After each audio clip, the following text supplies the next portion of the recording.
मित्रांनो, साधी माणसे या मालिकेच्या आजच्या भागामध्ये सुधाकर राव हे आता रवीला सांगत असतात की बाळा, त्या ढवळेकरने अगोदरपासून मला जो त्रास दिलाय ना, तो सत्यजितने अगदी जवळून पाहिलाय. त्यामुळे त्याला त्याच्याबद्दल खूप चीड आहे, राग आहे.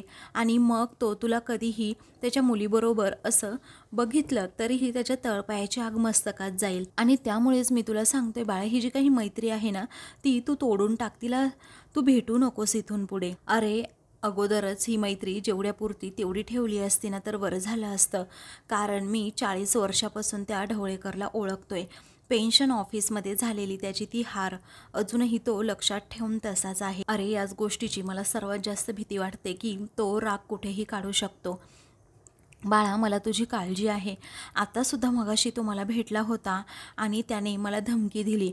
तेव्हा हे ऐकून मीराला रवीला खूपच मोठा धक्का बसतो. त्यानंतर आता रवी हा विचारतो, काय धमकी दिली तुम्हाला?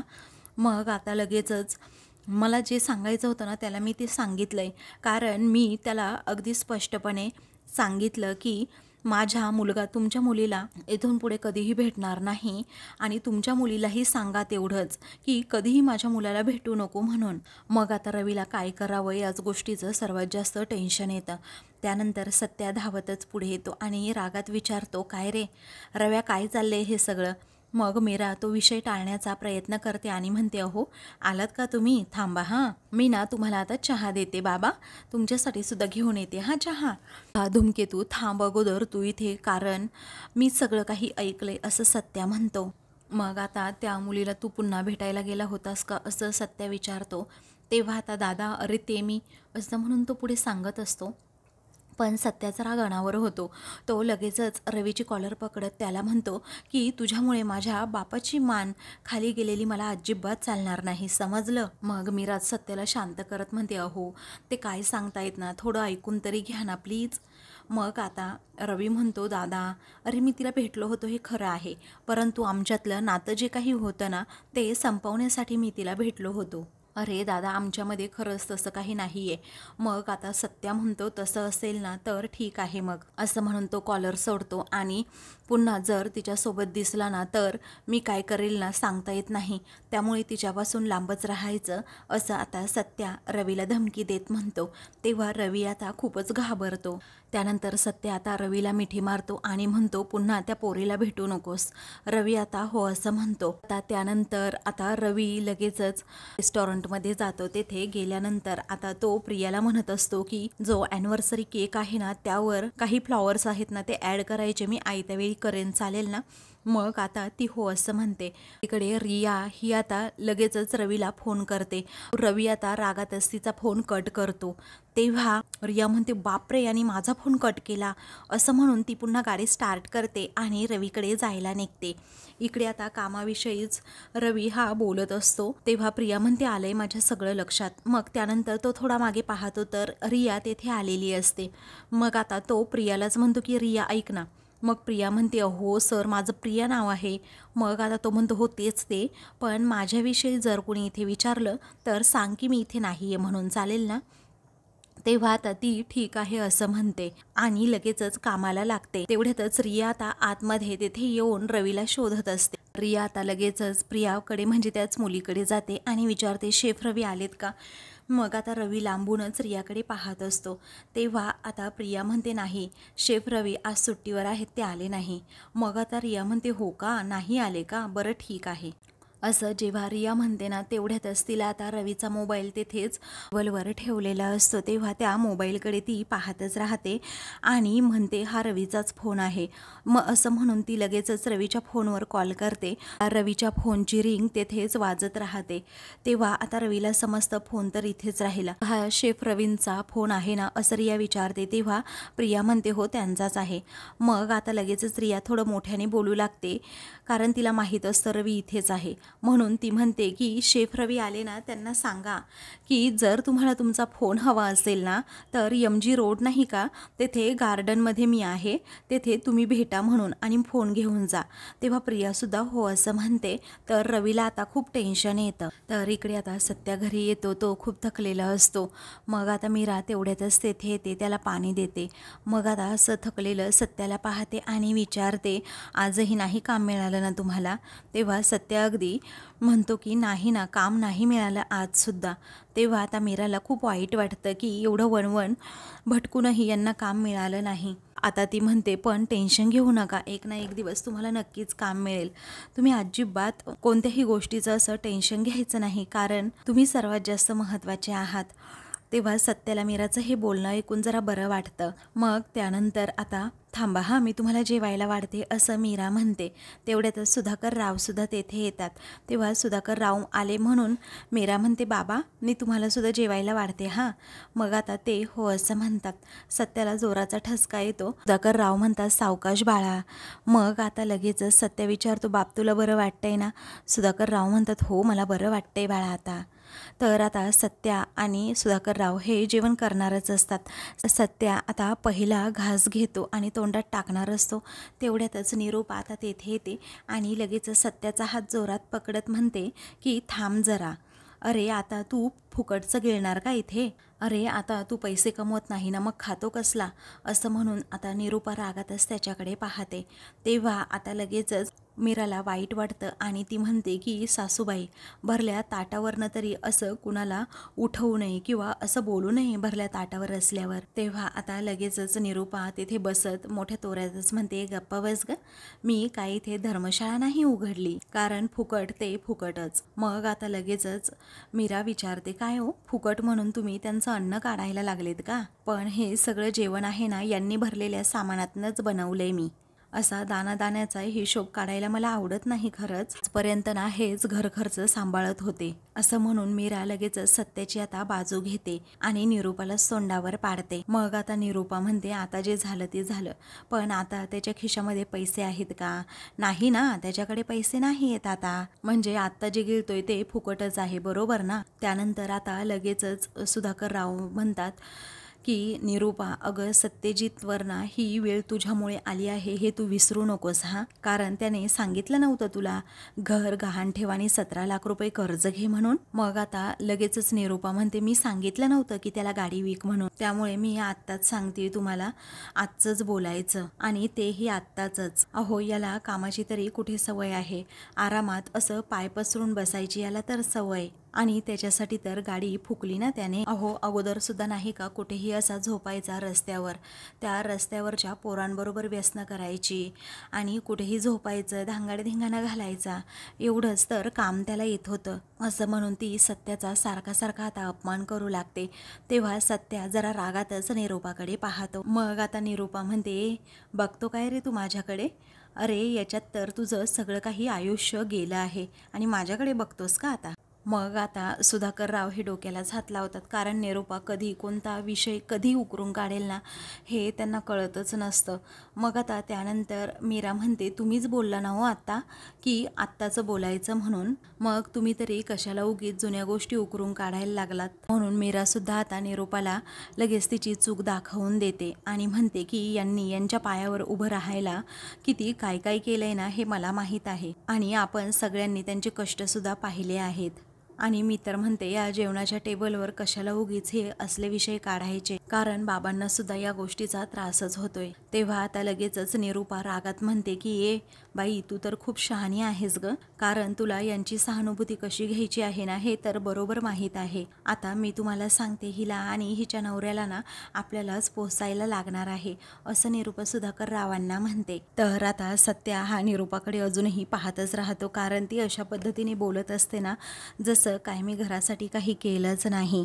तर दुसरीकडे आता रिया ही गार्डनमध्ये तिथे बसलेली असते. तेवढ्यातच आता ती म्हणते की रवी, तुला आज काहीही करून निर्णय घ्यावाच लागणार आहे. मग आता तेवढ्यातच रवी हा तेथे येतो. तेव्हा रवी आल्याबरोबरच आता रियाला खूप आनंद होतो. मग आता तिच्या हातात असणारा मोबाईल तो घेण्याचा प्रयत्न करतो, पण रिया लगेच पाठीमागे तो मोबाईल घेते. तेव्हा आता काय रे रवी, असं का करतोस, मला असा इग्नोर का करतोस, असं रिया विचारते. तेव्हा आता लगेचच तो म्हणतो, कारण मला माझ्या पप्पांना अजून त्रास द्यायचा नाही आहे, त्यामुळे प्लीज आपण भेटायलाच नको, असं रवी पुन्हा पुन्हा तिला म्हणतो. तेव्हा आता ती लगेच विचारते, काय रे, आपण वेगळं होण्यासाठी या घरच्यांचं कारण तुला पुरेसं वाटतंय का? अरे रवी, तुला असं वाटतंय का रे, त्या दिवशी हे जे काही झालं त्याचं कन्क्लुजन म्हणजे आपण सेपरेट होणं हेच आहे, असं म्हणून रिया आता रडू लागते. मग आता रडतच ती म्हणते, ओके, तुला जर असं वाटत असेल ना याचं कन्क्लुजन तेच आहे, तर होऊयात आपण मग सेपरेट. पण त्या अगोदर ना तू मला एका प्रश्नाचं उत्तर द्यायचंस. पण मला खरं सांग, आपण सेपरेट झाल्यामुळे हे सगळं नीट होणार आहे का रवी? अरे बोल ना, असं म्हणून ती त्याला जाब विचारत असते. तर रवीकडे या प्रश्नाचं उत्तरच नसतं. मग आता रवी एकदम गप्प गप्प असतो. ते पाहून रिया पुन्हा विचारते, बोल ना, अरे तू माझ्याशिवाय असा हॅप्पी राहू शकणार आहेस का? आणि मी सुद्धा अशी हॅप्पी राहू शकणार आहेस का? अरे सांग ना मला रवी. अरे रवी, तुला तर माहीतच असेल, आपण जेव्हा एकमेकांना भेटलो ना तेव्हा आपण एकमेकांना आपलं आडनावसुद्धा विचारलं नव्हतं, आणि घरच्यांना भेटणं तर मग दूरच राहिलं. मी फक्त रवी नावाच्या मुलावर प्रेम केलं होतं, आणि ते प्रेमच मला आयुष्यभरासाठी पुरेसं आहे. मी सुद्धा रिया नावाच्या मुलीवर प्रेम केलं होतं. हे खरं आहे ना रवी, सांग ना तू, खरं आहे ना? आणि हे प्रेम ना आपण एकमेकांच्या स्वभावावर केलं होतं, आणि एकमेकांचा चार्म पाहून केलं होतं, आपल्यातला माणूस बघून केलं होतं. अरे घरच्यांना बघून असं आपण प्रेम केलंच नव्हतं, असं ती त्याला समजावू लाग. आता अजिबातच काही रवी बोलत नसतो, तो एकदम गप्प गप्प असतो. कारण सत्याने आणि सुधाकर रावांनी सांगितल्याप्रमाणे रियाला भेटायचं नाही हे त्याच्या मनात असतं. पण आज रियाने हद्द पार केली, मोबाईलच घेऊन गेली, त्यामुळे मला तिला भेटावं लागलं. रवी आता मनातच विचार करतो. तर रिया आता काय काय बोलती हे सगळं त्याला समजत असतं. त्याचबरोबर रिया ज्या तळमळीने आपलं प्रेम व्यक्त करण्याचा त्याच्यासमोर प्रयत्न करते हे सुद्धा त्याला समजत असतं. परंतु तिच्या वडिलांनाच हे आवडत नाही म्हटल्यानंतर आपण तरी पुढे कशाला जायचं? रवीचं मन त्याला सारखं सारखं सांगत असतं. त्यासाठीच तो तिच्या प्रेमाला स्पष्टपणे नकार देत असतो आणि म्हणतो, आपण वेगळे होऊयात आता. पण रियासाठी हे एवढं सोपं नसतं, कारण रिया आणि रवीचं खूप एकमेकांवर मनापासून प्रेम असतं. तर आता दुसरीकडे पंकज हा बाहेर येतो आणि म्हणतो, पप्पा, हे चुकीचं आहे, कारण जेव्हा मी घरी बसतो ना तेव्हा मला सतत असे टोमणे ऐकायला मिळतात, आणि आता हा घरी बसलाय तर तुम्ही त्याचीच बाजू घेताय, हे योग्य नाही आहे पप्पा, असं म्हणून तो उगीच सत्याची आता चूक दाखवून देत असतो. बघ मम्मा, आता तूच बघ, असं म्हणून पंकज लगेच निरूपाला म्हणतो. तेव्हा आता ती म्हणते की अरे आता कसं बोलणार, तूच सांग ना, कारण यांना गुंडाळून ठेवलंय ना या दोघांनी, म्हणून हे काही बोलणारच नाही. आता त्यानंतर सत्या सगळं काही त्या दोघांचं बोलणं आता ऐकून घेतो, आणि भामट्या पंकजला धडा शिकवत म्हणतो, तू घरी बसलाय ना ते तुझ्या स्वभावामुळे, समजलं, आणि मी घरी बसलोय ना ते माझ्या परिस्थितीमुळे. बरं, तू काही टेन्शन घेऊ नको, कारण मला ना असं चुटकीसरशी काम मिळेल, असं म्हणून सत्या आता लगेचच निरूपाला म्हणतो. तेव्हा निरूपा म्हणते, हो असं आहे का, कारण तुला तर काम लगेचच मिळेल, हो की नाही रे? अरे पनवती, तू डॉक्टर आहेस का? लगेच तू 4 ऑपरेशनं करशील आणि तुला खूप पैसे मिळतील, असं आहे का काही? असं म्हणून आता निरूपा ही सत्याला खूप बोलत असते. तर आता पंकज सत्यावर हसू लागतो, कारण तो सतत आता सत्याचा अपमान कधी होईल, मी एकदा कधी हसेल, असं त्याला वाटत असतं, आणि निरूपा ती संधी काही सोडत नसते. त्यानंतर आता निरूपा म्हणते, माझा पंकज जेवढा शिकला आहे ना त्याच्या अगोदर डिग्र्या बघ, त्याच्या अर्धा तरी तू शिकला आहेस का? अरे त्या डिग्र्या म्हणजे काय लिहिलंय तेवढं तरी तुला वाचता येतं का? तेव्हा सत्याला आता खूपच वाईट वाटतं, कारण निरूपा सततच अपमान करत असते. त्यानंतर आता सुधाकर रावांना सुद्धा वाईट वाटतं, कारण सत्यजितचा अपमान झाल्यानंतर त्यांना अजिबात आवडत नसतं, आणि पंकज व निरूपा ती संधी सोडत नसतात, सारखं सत्य आणि मीराचा अपमान करत असतात. तेव्हा लगेचच आता सुधाकर राव म्हणतात, उत्तेजित बाळा. अजिबात तू यांच्याकडे ना लक्ष देऊच नकोस. तू आपला खाऊन घे बरं. अरे हे ना असंच आयुष्यभर चालत राहणार आहे. यांना ना अजिबात चांगल्याची चाडच नाहीये आणि कुणीतरी आपल्यासाठी काहीतरी करतं याची जाणीव या लोकांना नाहीये. पण एक गोष्ट लक्षात ठेवायची तुम्ही दोघांनी, असं म्हणून निरूपा पंकजला आता चांगलंच सुनावत सुधाकरराव म्हणतात. वडाला कितीही बांडगुळं लागली ना तरीही वड अजिबात खचून जात नाही, समजलं. वड तसाच्या तसा अगदी उभा राहतो ताठ मानेने, कारण वड तो वडच असतो, मोठ्या दिलाचा, तुझ्यासारखा, माझ्या सत्यासारखा. कारण आश्रय घ्यायला कुणीही आलं ना तुझ्याकडे तरीही तू असा ठामपणे उभा राहतोस, कुणालाही लाथाडत नाही, नाकारत नाही. असं म्हणून आता लगेचच सुधाकरराव हे त्याला वडाची उपमा देतात आणि माझा सत्या खरंच खूप गुणी मुलगा आहे, चांगला मुलगा आहे असं म्हणतात. कारण सत्याने माझ्यासाठी जे काही केलं ना ते दुसरं कोणीही केलं नसतं आणि कुणीही करणार नाही हे सुधाकररावांना चांगलंच माहीत असतं. मग आता त्यानंतर सुधाकररावांना लगेचच पंकज म्हणतो, राहू द्या ना. अहो राहू द्या, कशाला उगीचच तुम्ही त्याला महान बनवताय, मलाच कळत नाही. कारण आता बांडगुळ कोण आहे ना हे सर्वांना आता समजणारच आहे. असं म्हणून तो सत्याकडे पाहतो.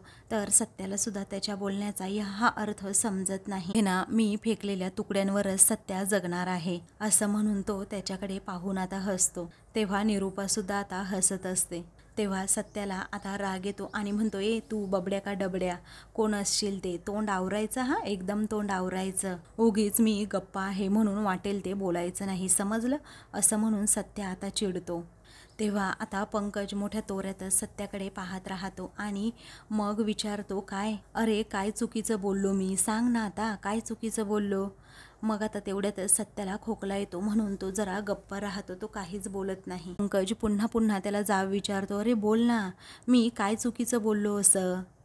पुढे आता पंकज मोठ्या तोऱ्यातच म्हणत असतो की माझी बायको आणि मीच एकटा कमावता या घरामध्ये आहे म्हटल्यानंतर आम्ही दोघेच घर चालवणार आणि आम्ही फेकलेल्या तुकड्यांवर आता हे सर्वजण जगणार, बरोबर ना. असं म्हणून तो आता अपमान करत असतो. तेव्हा सत्य आता मीराकडे पाहतो, कारण आता मीराला या गोष्टीचा खूप राग आलेला असतो. कारण तिला मनातून असं वाटत असतं की एवढे दिवस फक्त सत्याच घरातला किराणा भरत होता, परंतु आता त्याच्याकडे काम नाही म्हटल्यानंतर सर्वजण म्हणजे निरूपा व पंकज किती तडातड बोलतायत. या गोष्टीचं तिला वाईट वाटल्यामुळे तिच्या डोळ्यात सुद्धा पाणी येतं आणि हेच पाणी आता सत्याला पाहवत नाही. मग त्यानंतर आता निरूपा म्हणते, ए तिच्याकडे काय बघतोस रे तू, काय बघतोस काय त्या फुलवालीकडे, ती फुलं विकून हे घर चालवणार आहे का आता. तेव्हा आता लगेचच सत्या हा निरूपावर चिडतो आणि म्हणतो, मला बोलतीये तेवढं बस की, तिला कशाला तू उगीच मध्ये घेतेस ग, म्हणून तो तिच्यावर आता खूपच भडकतो. तर आता सत्याला सारखाच खोकला येत असतो आणि त्या खोकल्यामुळे त्याला जरा त्रासच होऊ लागतो.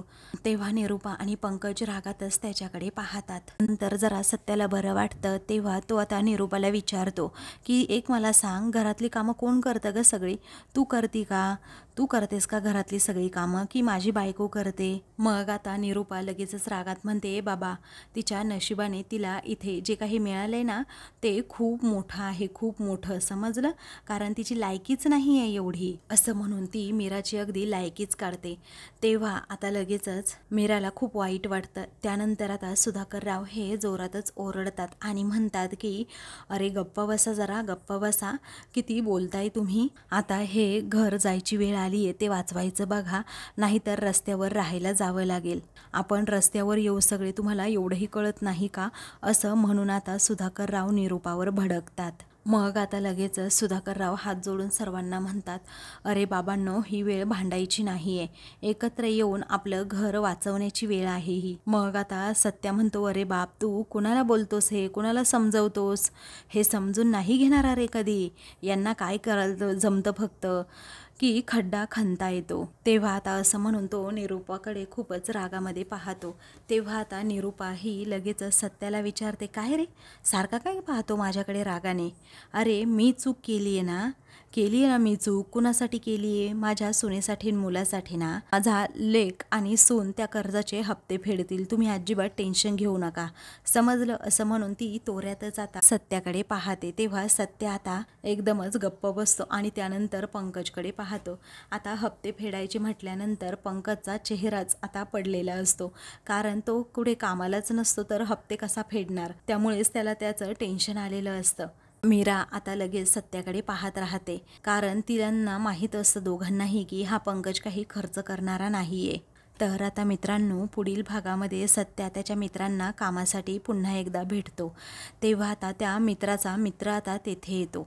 तेव्हा आता तो म्हणतो, माझ्याकडे खरंच खूप काम आहे, कारण एवढ्या गाड्यांचं काम करायला मला अजिबातच जमत नाही. तेव्हा हो का, असं आहे का? मग आता हा तर गाड्यांचा डॉक्टरच आहे, मित्रासारखी गाडी रिपेअर कुणालाच करता येत नाही अख्ख्या सांगलीमध्ये, असं आता लगेचच सत्याचा मित्र ला सांगतो. तेव्हा तो म्हणतो, रिपेअर करायचं काम नाहीये, परंतु खूप गाड्या आहेत माझ्याकडे आणि मला एकट्याला जमतच नाही ते काम करायला, मी कधीपासून कामाला येणार, असं तो विचारतो. तेव्हा आता लगेचच सत्या म्हणतो, अहो उद्यापासून नाही, मी आत्तापासूनच तुमच्या इथे कामाला येतो. काम काय आहे तेवढं सांगा ना. मग आता गाड्या धुण्याचं काम असल्याचं आता तो मुलगा म्हणतो. तेव्हा आता सत्या आता त्या मुलाकडे पाहतच राहतो. अशाच मालिकेंचे पुढील भाग पाहण्यासाठी चॅनलला सबस्क्राईब करा.